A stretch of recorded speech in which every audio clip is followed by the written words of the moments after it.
Hey guys, Mapletail here. Welcome back to 3 Designs, 1 Cat. Today we're drawing Soul, by request of Flurryhowl, Bookworm Drawz, Sabrestorm of thunderclan, and Code Dimension. Before I get into the drawing, don't forget to like and subscribe for more videos like this. Design 1. So Soul is another cat that I've never really drawn before, so I didn't have a specific image to work from. But I have drawn his eyes before, in part 2 of my Who is Possessing Bramblestar series. The colors are based off an eclipse, as that's pretty important to his story. As for Soul's pelt, I mostly picture him with brown fur and some white, orange, and black patches.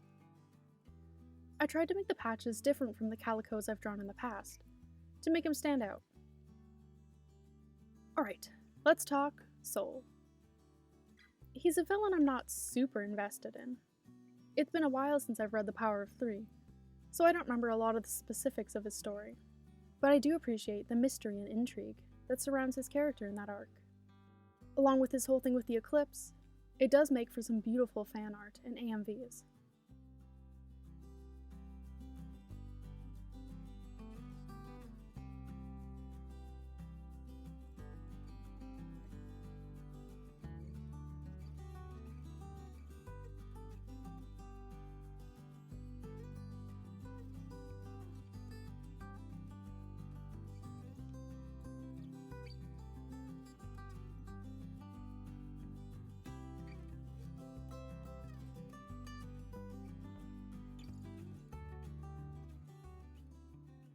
Design 2. Look, I feel like I've drawn a lot of calicos lately, so I really switched it up for this second design. I went for a toned down sort of pink-brown color scheme, and kept the patches pretty simple. I just wanted to go for a cuter look, and honestly, not terribly Soul-like. But I still like how it turned out. Then I went for some more brownish eyes. One part of Soul's story that I do remember well is his part in SkyClan and the Stranger. I talked about this manga a bit in last Tuesday's video, but I didn't talk too much about Soul. I just love the idea that this cat was raised on stories of clan life, and wanted nothing more than to join one himself. And I think he really could have been a good warrior, if he weren't so impatient. But then we would have missed out on him as a villain, so... Soul as a character reminds me of... Okay, forgive me a second here while I talk about The Legend of Zelda. But he reminds me a bit of Zant from Twilight Princess. When we first meet both these characters, they seem so mysterious and imposing, and like such a threat. But then you see what lays beneath that exterior, and find something totally different and unexpected. Whiny and lazy in Soul's case. That probably sounds pretty random. Those two characters have just always reminded me of each other. Design 3. For this one, I wanted to work with the idea of the sun. Lots of oranges and yellows, and wavy sort of patches, with little circle spots. And for the eyes, I also went orange. What else can I say about Soul? He's probably one of the only villains that has a real chance of making a return, as he never died to our knowledge. And if a character doesn't die on screen, on page, I guess, then they're not dead.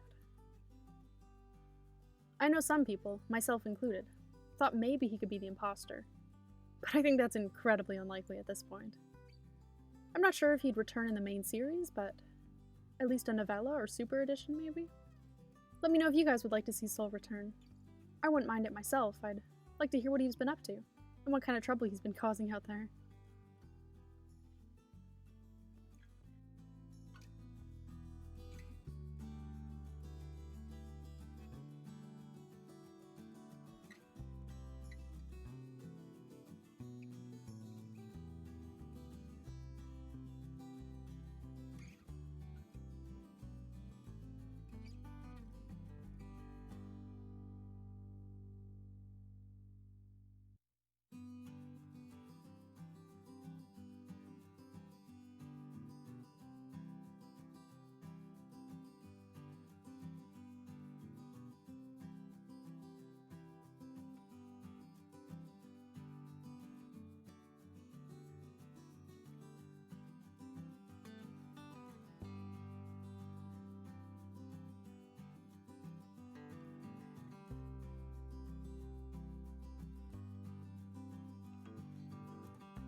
Thanks for watching.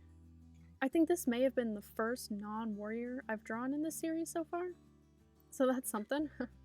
Next week, I should be drawing Jayfeather, so you can look forward to that. And I'll see you next Thursday.